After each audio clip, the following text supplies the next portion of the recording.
যে জন্মজয়ন্তী উৎসব আয়োজন করেছেন স্বামীজির সকল শিষ্য প্রশিষ্য ভক্ত অনুরক্ত সবাইকে জানাই ওম নমঃ নারায়ণ শুভ প্রণাম।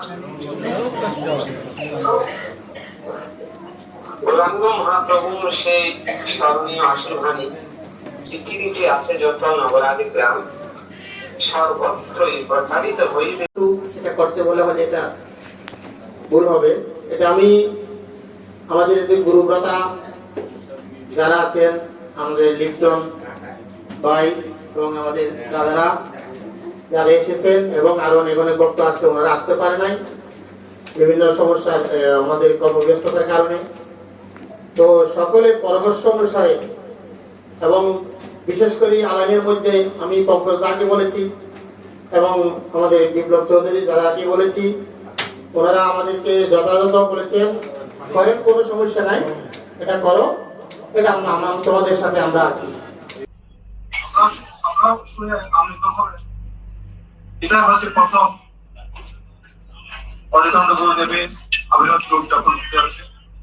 সেজন্য আমি প্রতি বছর যাতে এই উদযাপনটা হয় সেজন্য আমি মরিতের প্রতি আকুল আবেদন করে গেলাম।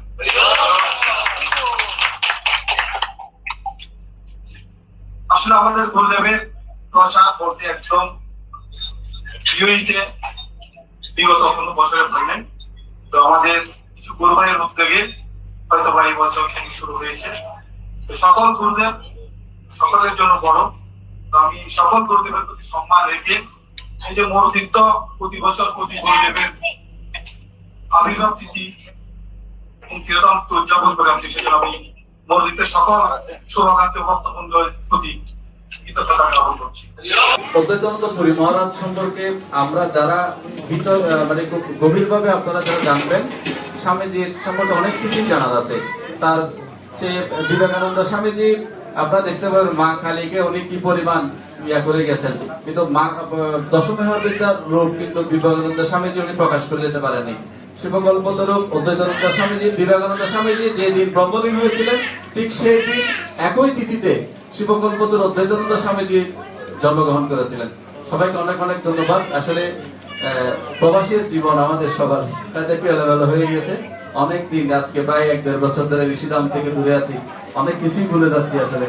তবু আপনারাও যারা আজকের এই কাজের ফাঁকে এখানে এসেছেন সবাইকে আমার ব্যক্তিগত পক্ষ থেকে এবং ঋষি অদ্বৈতানন্দ পরিষদ আরব আমিরাত শাখার পক্ষ থেকে ধন্যবাদ জানাচ্ছি।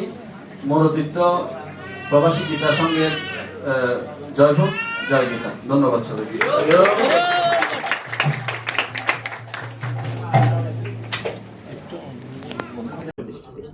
অর্থাৎ ভগবান ঈশ্বর সবার হৃদয়ের মধ্যে ভগবান অবস্থান করছেন। সুতরাং আমি তোমাদেরকে আজকে এখানে দীক্ষা দিচ্ছি, এই অর্থে এটা নয় যে আমি তোমাদের গুরুদেব। আমি তোমার কাছে যেমন, সকল গুরুদেব তোমার কাছে তেমন। অর্থাৎ এই জগতে যত গুরু আছে সবাইকে তোমাকে সমান দৃষ্টিভঙ্গি দিয়ে দেখতে হবে, কাউকে নিন্দা মন্দা হিংসা করা যাবে না। এটা এই একমাত্র উপদেশটা আমাদেরকে করেছিলেন, আর কোনো উপদেশ আমাদেরকে দিন। যদিও 2011 সাল থেকে আজকে মানে 2021 সাল পর্যন্ত এই কথাটার যে অর্থ অন্তর্নিহিত যে তাৎপর্য এটাকে আমি উপলব্ধি করতে পারিনি, হয়তো জ্ঞানের স্বল্পতার কারণে।